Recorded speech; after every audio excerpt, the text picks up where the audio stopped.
Good evening students, मैं doctor उपासना शर्मा आप सभी का आपके अपने यूट्यूब चैनल म्यूजिक विद उपासना शर्मा पर बहुत बहुत स्वागत करती हूँ। स्टूडेंट्स, अगर आप भी संगीत विषय में सरकारी नौकरी पाना चाहते हैं तो इस चैनल को जरूर विजिट करिए। इस चैनल पर बिल्कुल फ्री ऑफ कॉस्ट आपको संगीत विषय की सभी प्रतियोगिता परीक्षाओं की तैयारी कराई जा रही है। अभी हाल ही में आपकी EMRS, TCT, LT ग्रेड ये सभी परीक्षाएं आने वाली है, जिनमें हमारा चैनल आपके लिए बहुत लाभदायक सिद्ध होगा। और सभी चीज़ें, चाहे वो लाइव क्लासेस है, रिकॉर्डेड क्लासेस है, फ्री टेस्ट, सभी फ्री में आपको प्राप्त होने वाला है। इसी श्रृंखला में बच्चों आज हम कर रहे हैं फ्री क्लास 48, 47 क्लास हमारे चैनल पर आपको फ्री में मिल जाएगी। आप उसको देख सकते हैं। बिल्कुल एग्जाम ओरिएंटेड चीज आपको कराई जा रही है, बहुत सारी थ्योरी नहीं कराई जा रही है, वही चीजें कराई जा रही है जो एग्जाम में लगने योग्य है। ठीक है, आज बच्चों हम पढ़ने वाले हैं इसराज इंस्ट्रूमेंट के विषय में। सभी जानते हैं जो इसराज वाद्य है ये किस प्रकार का वाद्य है, ये वितत वाद्य की श्रेणी में आता है ना, क्योंकि भाई तार का तो वाद्य है लेकिन यह चूंकि गज से बजाया जाता है तो ये वितत वाद्य की श्रेणी में आएगा।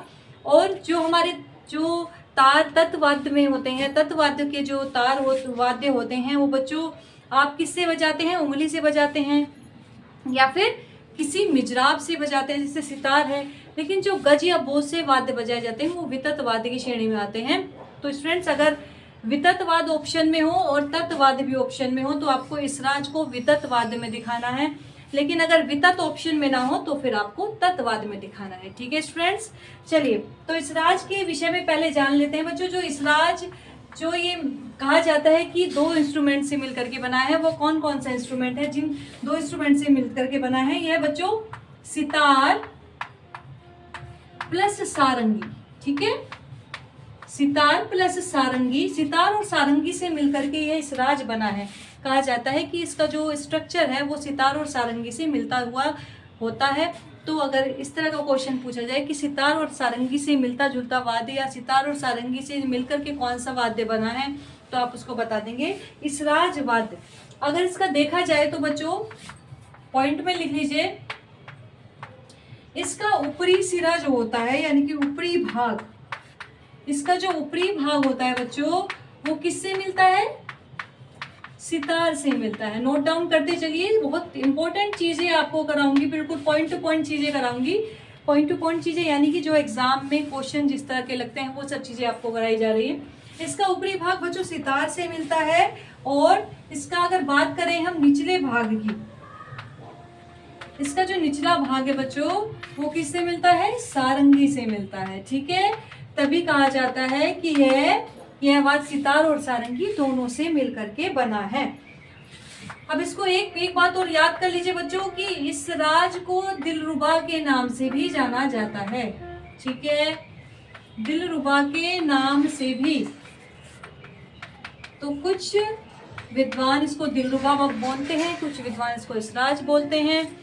तो दोनों सेम ही है, सेम ही इंस्ट्रूमेंट है, तो आपको दोनों को वितत वाद्य की श्रेणी में ही रखना है।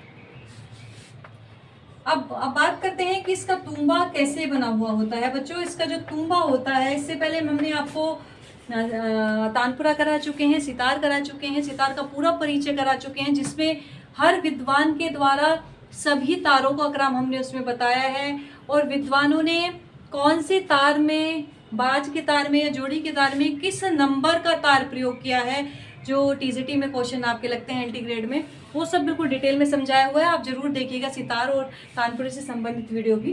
बच्चों इसका तुम्बा जो होता है यानी निचला भाग जो होता है तुम्बे का जो बना हुआ होता है वो खाल से मंडा हुआ होता है। किससे? जैसे कि आप देखते हैं ना, तानपुरा जो होता है उसके ऊपर तो तबली लगी रहती है लकड़ी की, लेकिन ये खाल से मंडा हुआ होता है। दिलरुबा का या इसराज का तुम्बा जो होता है यह खाल से मंडा हुआ होता है। और तथा नोट डाउन करते चलिए बच्चों, ये चीजें आपको LT ग्रेड के मेंस में भी काम आएंगी। पॉइंट टू पॉइंट आपको लिखना है। जैसे कि इसराज के बारे में उन्होंने पूछ लिया कि, या ये पूछ लिया किन्हीं दो तत्वाद्यों का विस्तार से समझाइए, किन्हीं दो वितत वाद्यों को समझाइए, है ना, इस तरह से क्वेश्चन पूछ लिया जाता है। तो आपको पॉइंट टू पॉइंट इस तरह से बना करके लिखना है, क्योंकि मेंस में बच्चों वो क्या जानना चाह रहे हैं LT ग्रेड में कि आपकी लिखने की क्षमता कैसी है, आप किसी टॉपिक को किस तरह से प्रेजेंट करते हैं, है ना। अब एक चीज को सबका तरीका अलग अलग होता है, तो मैं वो चीजें आपको बता रही हूँ जिसपे अच्छे मार्क्स मिलेंगे। ठीक है। तो इसका तुंबदे तथा तुंबे के ऊपर घोड़ी या ब्रिज लगा रहता है। तुंबे के ऊपर घोड़ी या ब्रिज लगा रहता है। भाई सभी के, जिसको ब्रिज बोलते हैं या घुड़च बोलते हैं या घोड़ी बोलते हैं, वो सभी के ऊपर रहता है, चाहे वो सितार हो चाहे तानपुरा हो। तो इस राज में भी वैसे ही लगा हुआ होता है। ठीक है। अब मेन बात जान लेते हैं। सभी चीजें नोट डाउन कर लीजिए, वेरी वेरी इंपॉर्टेंट है बच्चों। अब इससे आगे जान लेते हैं कि इसराज की डांड में, इसराज की डांड में 16 पर्दे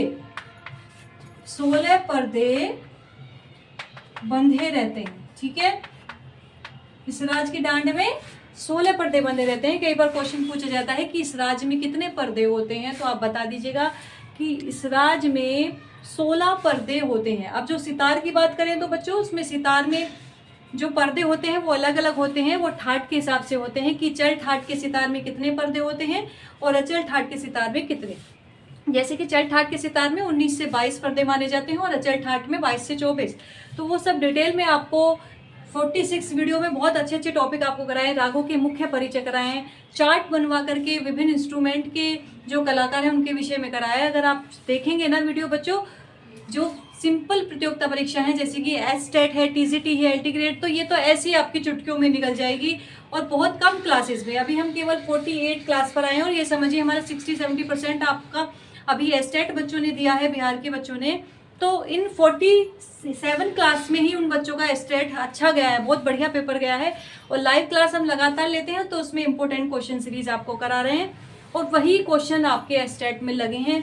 तो जो भी स्टूडेंट संगीत विषय की बेहतरीन तैयारी, शानदार तैयारी करना चाहता है कि वो पहली बार में ही निकाल ले, तो हमारे चैनल से बच्चों जुड़ जाइए, बिल्कुल फ्री ऑफ कॉस्ट। ना कोई मेंबरशिप है, ना कोई पेमेंट देना है, बस आपको सब्सक्राइब करना है और चैनल पर बने रहना है।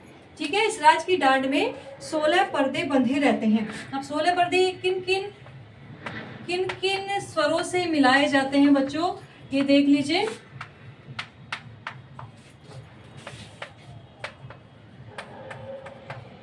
ठीक है। पहला पर्दा जो है बेटवा माँ तीव्र, यानी कि मंत्र सप्तक के माँ तीव्र से। दूसरा मध्यम जो पा होता है हमारा, ये मंत्र सप्तक के, फिर धा, फिर कोमल नी मंत्र सप्तक, फिर शुद्ध नी मंत्र सप्तक।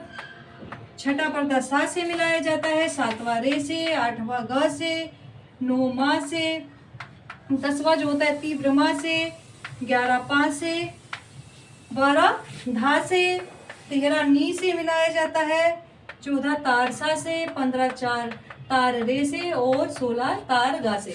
तो कई बार बच्चों ये क्वेश्चन पूछ लिया जाता है कि इस राज का जो पहला पर्दा होता है किस स्वर से मिलाया जाता है, तीव्र मा से मिलाया जाता है, लेकिन वह मंत्र सप्तक के तीव्र मा से शुरू हुआ है। ठीक है। या 10वां पर्दा किस स्वर से मिलाया जाता है, तो ये सभी पर्दों के क्रम आप याद कर लीजिए। ठीक है। मंत्र सप्तक से हम शुरू हुए हैं और लास्ट में हम तार गा पर रुक गए हैं, इस तरह से कर लीजिए। और बच्चों ये जो पर्दे बने हुए होते हैं, जो इस राज के पर्दे बने हुए होते हैं, ये किस धातु के बने हुए होते हैं बच्चों? कई जगह पीतल के मिलते हैं और कई जगह स्टील के। वर्तमान समय में तो बच्चों स्टील का ही प्रयोग किए जा रहे हैं हर चीजें। पहले जैसे कि सितार और तानपुरे में लोहे के तार प्रयोग किए जाते थे, लेकिन अब तो स्टील का ही तार चल रहा है, क्योंकि लोहे के तार में बच्चों जल्दी से जंग लग जाता है, उनको सहेजना सुरक्षित रखना बड़ा मुश्किल हो जाता है। इसी तरह पीतल के तार प्रयोग किए जाते हैं, इसमें पर्दे प्रयोग किए जाते हैं या फिर स्टील के पर्दे प्रयोग किए जाते हैं। सितार में कई जगह पर्दे जो देखने को मिलते हैं अधिकतर पीतल के मिलते हैं, लेकिन स्टील के भी अब देखने को मिल जाते हैं। चलिए अब बच्चों इसके बारे में हम बात कर लेते हैं। इस राज के तारों के, पर्दों की बात हो गई, इस राज का जो निर्माण है, उत्पत्ति है, वो कैसे हुई इसके बारे में बात हो गई। अब हम बात करेंगे बच्चों, हेडिंग डाल दीजिए इस राज के तार। ठीक है। आप सभी जानते होंगे या नहीं जानते तो जान लीजिए बच्चों, इस राज में टोटल तार जो होते हैं बच्चों 4 तार होते हैं। कितने तार होते हैं याद कर लीजिए। जिस तरह से आपके तानपुरे में 4 तार होते हैं, उसी तरह इस राज या फिर दिलरुबा में भी 4 तार होते हैं। ठीक है। फर्स्ट तार जो होता है, पहला तार जिसको बोलते हैं बच्चों, इसको बाज का तार कहते हैं। सभी जानते हैं कि चाहे सितार में हो, तानपुरे में, सब जगह पहले तार को बाज का तार ही कहा जाता है। और यह किस स्वर में मिलाया जाता है? मंद्र सप्तक के मध्यम स्वर में। मंद्र सप्तक के मध्यम स्वर में मिलाते हैं। ठीक है, लिख लीजिए कि बाज का तार यानी कि इसराज का पहला तार मंद्र सप्तक के मध्यम में मिलाया जाता है। ठीक है बच्चों, इसके बाद अगर हम बात करें कि यदि, नोट डाउन कर लीजिए, गायन वाले बच्चे तो बखूबी जानते होंगे, लेकिन आप जो वादन के बच्चे हैं, नृत्य के बच्चे हैं, वो भी जान लीजिए। यदि मध्यम वर्जित हो तो पंचम स्वर में मिलाते हैं। ठीक है, यानी कि पा स्वर में मिलाते हैं। अगर मध्यम वर्जित होता है तो फिर पंचम से इस राज को मिला लेते हैं। कौन से तार को? केवल पहले तार की बच्चों यहाँ बात हो रही है। ठीक है, चलिए नेक्स्ट। अब नेक्स्ट तार की बात करेंगे। नेक्स्ट तार आप सभी जानते होंगे कि सेकंड तार को या थर्ड तार को किसके नाम से जाना जाता है? जो दूसरा और तीसरा तार होता है बच्चों, इनको जोड़ी के तार कहते हैं। आप सभी जानते हैं, तानपुरे में भी सेम यही बातें हैं। इनको जोड़ी के तार कहते हैं। ठीक है, अब ये किस में मिलाए जाते हैं? ये दोनों तार मंद्र सप्तक के षडज यानी कि सा। ठीक है, मंद्र सप्तक के षडज में मिलाते हैं। ठीक है, अब लास्ट तार है आपका चौथा तार।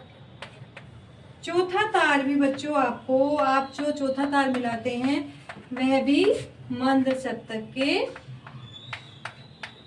सा में ही मिलाते हैं। ठीक है, वह भी किस में मिलाते हैं? मंद्र सप्तक के सा में भी मिलाते हैं। ठीक है, इसके अतिरिक्त बच्चों इसमें तरप के तार भी पाए जाते हैं, जो अनुनाद या गूंज पैदा करने के लिए प्रयोग किए जाते हैं। हर इंस्ट्रूमेंट में नहीं, लेकिन जिनको गूंज उत्पन्न करनी है, अनुनाद, वो तरप के तार भी विद्वान इसमें लगा लेते हैं। ठीक है, आप सभी को मैंने बता ही दिया कि वितत वाद्य की श्रेणी में आता है, क्योंकि इसको गज से बजाया जाता है। कई बार क्वेश्चन आया है कि जो हमारा इसराज वाद्य है उसको किससे बजाया जाता है? गज से बजाया जाता है। तो गज आप याद रखेंगे, और जो गज या बो से बजने वाले वाद्य होते हैं बच्चों, वो हमारे वितत वाद्यों की श्रेणी में आते हैं। ठीक है, अब इसको किस तरह से बजाते हैं? इसको बजाने का एक तरह से तरीका भी आप देख लीजिए, नोट में लिख लीजिए। इसको बजाने के लिए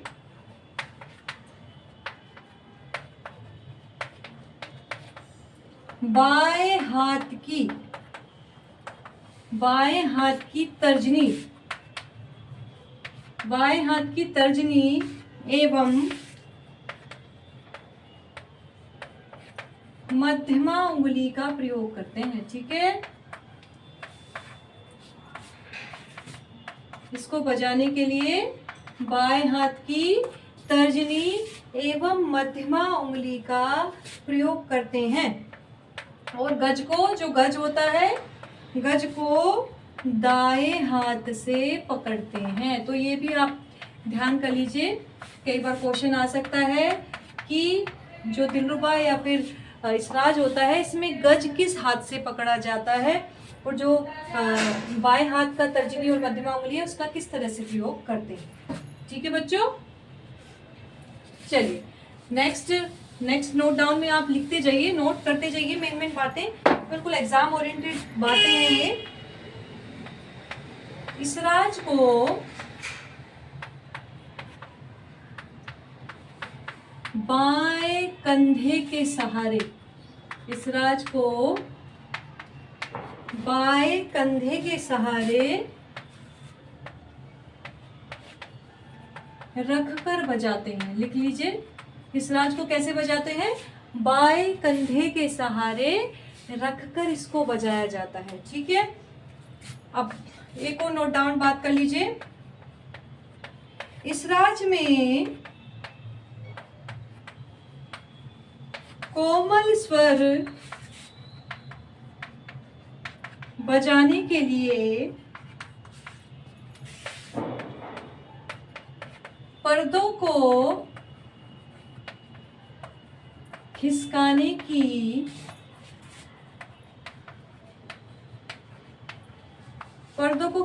की आवश्यकता नहीं पड़ती,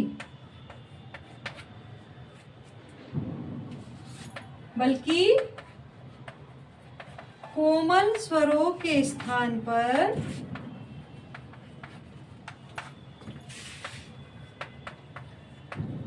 उंगली रख देने से ही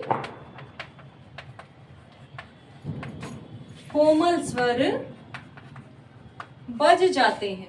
ठीक है, कोमल स्वर जिस प्रकार से हमारा सितार होता है उसमें चलठाट अचल ठाट के सितार होते हैं, तो जो हमारा चलठाट का सितार होता है उसमें हम पर्दे खिसका लेते हैं अपनी राग के अनुसार कोमल स्वर तीव्र स्वर करने के लिए। लेकिन इसमें जो पर्दे होते हैं वो फिक्स होते हैं, 16 पर्दे, तो उन्हीं में ही उन्हीं स्वरों को हम उन्हीं पर्दों को आराम से हम कोमल स्वरों में तीव्र स्वर में उंगली रखकर ही सीधे बजा सकते हैं, उनको खिसकाने की आवश्यकता नहीं होती है। तो कहने का तात्पर्य बच्चों यही है कि सितार की तरह इसमें जो पर्दे होते हैं वो खिसकाने की आवश्यकता नहीं होती। तो कई बार पूछ लिया जाए अगर कि सितार और इस राज में अंतर क्या है, तो इस तरह से आप बता देंगे। ठीक है, अब मेन इम्पोर्टेंट जो इनके प्रमुख कलाकार जो रहे हैं, इस राज के जो प्रमुख कलाकार, एक दो का नाम लिखवा देती हूँ। वैसे तो इनके विषय में, कलाकारों के विषय में इस राज के बहुत कम पूछा जाता है। इस राज के अधिकतर तार पूछे जाते हैं, किससे ये बजाया जाता है और किस प्रकार का ये वाद है, विततवाद है, तो इस तरह से क्वेश्चन बनते हैं। चलिए, इस राज के प्रमुख कलाकार फर्स्ट लिख लीजिए चंद्रिका प्रसाद दुबे। ठीक है, नेक्स्ट लिख लीजिए भ्रभुनाथ लाल मुंशी। ठीक है बच्चों, अगर आप भी संगीत विषय में सरकारी नौकरी पाना चाहते हैं तो बहुत इजी तरीका है, आप हमारे चैनल को विजिट करिए, एक बार विजिट करिए, सब्सक्राइब भी आप बाद में करिएगा अगर आपको चीज़ें समझ में आ रही हैं। और एक बार आप हमारे चैनल से जुड़कर एग्ज़ाम देकर देखिए, 100% बच्चों आपका एग्ज़ाम क्लियर होगा अगर आप हमारी लाइव क्लास, रिकॉर्डेड क्लास और टेस्ट सीरीज लगातार ज्वाइन करते हैं, 100% आपका सिलेक्शन होगा। Thank you so much. Next video में फिर मिलते हैं नए टॉपिक के साथ, नई चीज़ों के साथ। Thank you so much.